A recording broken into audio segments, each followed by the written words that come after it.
Hello friends, स्वागत है आप सभी को IQ नॉलेज चैनल में। सो फ्रेंड्स, आज के इस वीडियो में हम लोग देखने वाले हैं जो आपका रेलवे RPF का एग्ज़ाम हुआ है 3 दिसंबर फर्स्ट शिफ्ट के आधार पर मोस्ट इम्पोर्टेंट क्वेश्चन को जानने वाले हैं जो हाल ही में TCS RPF के परीक्षा में पूछे गए प्रश्न हैं। तो मैं आपको 100% गारंटी देता हूं कि यहाँ से प्रश्न पूछे जाएंगे, तो वीडियो को लास्ट तक देखें और चैनल में पहली बार है तो चैनल को भी सब्सक्राइब कर लें। पहला प्रश्न है हम लोग का, पुष्कर मेला कहाँ लगता है? ऑप्शन ए में जयपुर में, ऑप्शन बी में अजमेर में, ऑप्शन सी में कोटा में, ऑप्शन डी में जैसलमेर में।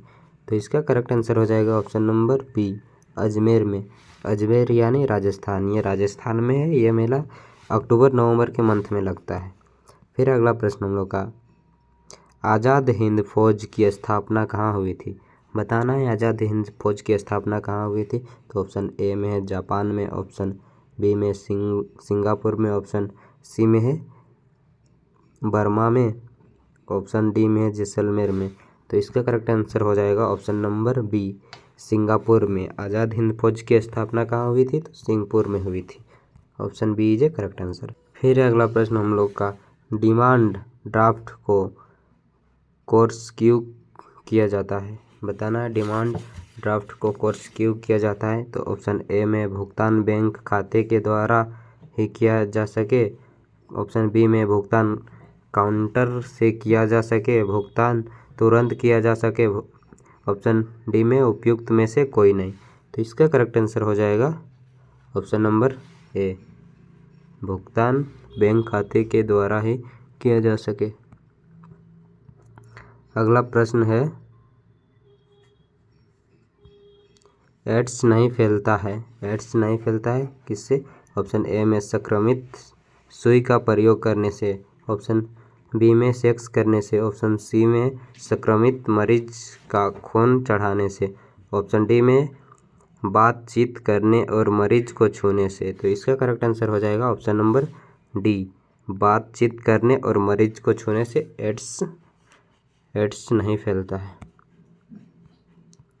फिर अगला प्रश्न हम लोग का, निम्नलिखित में से किससे ऊन प्राप्त नहीं होता है? बताना है ऊन किससे प्राप्त नहीं होता है। तो ऑप्शन ए में सूअर, ऑप्शन बी में खरगोश, ऑप्शन सी में बकरी, ऑप्शन डी में भेड़। तो इसका करेक्ट आंसर हो जाएगा सूअर। सभी को जानते होंगे ये आंसर, सूअर से ऊन नहीं प्राप्त किया जा सकता है। फिर अगला प्रश्न हम लोग का, सोयल क्यों प्रसिद्ध है? बताना है सोयल क्यों प्रसिद्ध है। तो ऑप्शन ए में है स्टील उत्पादन के लिए, ऑप्शन बी में कोयला उत्पादन के लिए, ऑप्शन सी में लोहा उत्पादन के लिए, ऑप्शन डी में अभ्रक उत्पादन के लिए। तो इसका राइट आंसर हो जाएगा स्टील उत्पादन के लिए, ऑप्शन ए, सोयल स्टील उत्पादन के लिए प्रसिद्ध है। फिर अगला प्रश्न हम लोग का, ओबीसी का पूर्ण रूप क्या है? ऑप्शन ए में outer blank caste, option B में over blank caste, option C में other backward class, option D में अदर बैकवर्ड कास्ट। तो इसका करेक्ट आंसर हो जाएगा option number C, other backward classes. Option number C is a right answer. फिर अगला प्रश्न हम लोग का, सती प्रथा का सर्वाधिक विरोध किसने किया? बताना है सती प्रथा का सबसे ज़्यादा विरोध किसने किया था। ऑप्शन ए में है राजा राम मोहन राय, ऑप्शन बी में रामकृष्ण परमहंस, ऑप्शन सी में Henry Vivian Derozio, option D में केशव चंद्र सेन। तो इसका करेक्ट आंसर हो जाएगा ऑप्शन ए, राजा राम मोहन राय। राजा राम मोहन राय ने सती प्रथा का सर्वाधिक विरोध किया था और यही हटाया था। फिर अगला प्रश्न हम लोग का, अंतिम मुगल शासक कौन था? बताना है अंतिम मुगल शासक कौन था। ऑप्शन ए में बहादुर शाह जफर, ऑप्शन बी में औरंगजेब, ऑप्शन सी में जहांदार शाह, ऑप्शन डी में अब्दुल खां। तो इसका राइट आंसर हो जाएगा option number A, Bahadur Shah Zafar. Option A is a correct answer. फिर अगला प्रश्न हम लोग का, गोधरा कांड किस लिए प्रसिद्ध है? गोधरा कांड किस लिए प्रसिद्ध है बताना है। तो ऑप्शन ए में भूकंप के कारण, ऑप्शन बी में रेलगाड़ी में लोगों को जलाए जाने के कारण, ऑप्शन सी में मुख्यमंत्री का क्षेत्र होने के कारण, ऑप्शन डी में उपयुक्त में से कोई नहीं। तो इसका राइट आंसर हो जाएगा रेलगाड़ी में लोगों को जलाए जाने के कारण गोधरा कांड प्रसिद्ध है। Option B is a right answer. फिर अगला प्रश्न, भारत में रेल का प्रारंभ किस सन में हुआ? बताना है भारत में रेल का प्रारंभ किस सन में हुआ था। तो इसका करेक्ट आंसर हो जाएगा ऑप्शन नंबर बी 1853 में। 1853 में रेल का आरंभ हुआ था। काफ़ी इम्पोर्टेंट प्रश्न है जो हर एक बार एग्ज़ाम में पूछे जाते हैं, तो आप लोग अच्छे से देखते जाइएगा। फिर अगला प्रश्न, भारतीय रेल का राष्ट्रीयकरण कब हुआ? बताना है भारतीय राष्ट्र का राष्ट्रीयकरण कब हुआ। तो ये 1950 में हुआ था। Option A is correct answer. Bharat में सबसे लंबी दूरी तय करने वाली रेल कौन सी है? सबसे ज़्यादा दूरी कौन तय करता है, कौन सी रेल? तो है Vivek express. Vivek express is a correct answer. सबसे ज़्यादा दूरी यही ट्रेन तय करती है। काफ़ी इम्पोर्टेंट प्रश्न है जो आरपीएफ, रेलवे, एनटीपीसी के सभी एग्जाम में पूछे जाते हैं और यही सब पीवाईक्यू प्रश्न भी हैं। फिर अगला प्रश्न हम लोग का, रेल इंजन के आविष्कार कौन है? बताना है रेल इंजन का आविष्कार किसने किया था। तो इसका करेक्ट आंसर हो जाएगा option number C George Stephenson ने। Option C is right answer. देख सकते हैं guys, railway, RPF, RRB, group D, GK question in Hindi, काफ़ी इंपॉर्टेंट प्रश्न है जो रेलवे के सभी एग्जाम में बार बार पूछे जाते हैं। तो आप लोग अच्छे से देखते जाइएगा और हमारे चैनल में पहली बार होंगे तो चैनल को भी सब्सक्राइब कर लेंगे। फिर अगला प्रश्न हम लोग का, रेलवे बोर्ड की स्थापना कब की गई?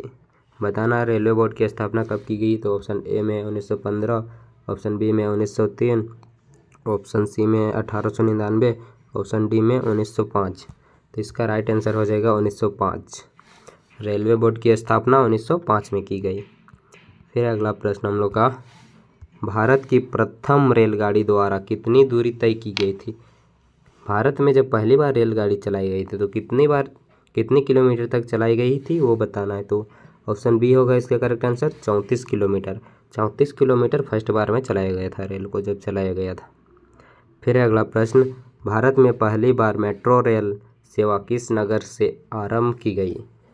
तो इसका राइट आंसर हो जाएगा कोलकाता से की गई थी। फिर अगला प्रश्न हम लोग का, सबसे लंबी रेलवे प्लेटफॉर्म कहाँ है? बताना है सबसे लंबी रेलवे प्लेटफॉर्म कहाँ है। तो ऑप्शन ए में है इलाहाबाद में, ऑप्शन बी में हाजीपुर में, ऑप्शन सी में चेन्नई में, ऑप्शन डी में गोरखपुर में। तो इसका करेक्ट आंसर हो जाएगा गोरखपुर। सबसे लंबी रेलवे प्लेटफॉर्म गोरखपुर में है। फिर अगला प्रश्न, भारत के किस राज्य में रेलवे लाइन नहीं है? बताना है भारत के किस राज्य में रेलवे लाइन ही नहीं। तो इसका करेक्ट आंसर हो जाएगा ऑप्शन ए मेघालय में रेलवे लाइन ही नहीं है। दोस्तों काफ़ी वीवीआई प्रश्न है सभी रेलवे के एग्ज़ाम के लिए, आप लोग अच्छे से देखते जाइएगा और चैनल में पहली बार होंगे तो चैनल से जुड़े रहेंगे। ऑप्शन ए में स्वतंत्र भारत का पहला रेल बजट किन्होंने प्रस्तुत किया था? ऑप्शन इसका करेक्ट आंसर हो जाएगा John Mathai. Option C is right answer हो जाएगा। फिर अगला प्रश्न हम लोग का, भारतीय रेल का स्लोगन क्या है? भारतीय रेल का स्लोगन क्या है? तो इसका करेक्ट आंसर हो जाएगा राष्ट्र की जीवन रेखा। ऑप्शन ए राष्ट्र की जीवन रेखा। फिर अगला प्रश्न, भारतीय रेलवे का रेल लाइन की लंबाई की दृष्टि से विश्व में कौन सा स्थान है? बताना है पूरा विश्व में भारतीय रेलवे लाइन की लंबाई विश्व में कौन सा स्थान में है? तो चौथा स्थान में है। Option C is right answer. फिर अगला प्रश्न हम लोग का, भारत में रेल लाइन बिछाने का श्रेय किसे प्राप्त है? बताना है भारत में कौन रेल लाइन बिछा सकता है? तो इसका करेक्ट आंसर हो जाएगा Lord Dalhousie is correct answer. Option B is right answer. फिर अगला प्रश्न हम लोग का, भारत में सबसे पहली ट्रेन कहाँ चली थी? तो इसका करेक्ट आंसर हो जाएगा मुंबई में। काफ़ी आसान क्वेश्चन है। आज के लिए इतना है। अगर वीडियो थोड़ा सा भी हेल्पफुल लगा होगा तो हमारे चैनल से जुड़े रहें। देख सकते हैं सभी भारतीय रेल सामान्य ज्ञान वीवीआई प्रश्न है जो बार बार रेलवे के एग्ज़ाम में पूछे जाते हैं सभी रेलवे के एग्ज़ाम में। तो अच्छे से आप सभी को देख लीजिएगा सभी प्रश्नों को। Thanks for watching. आज के लिए इतना ही।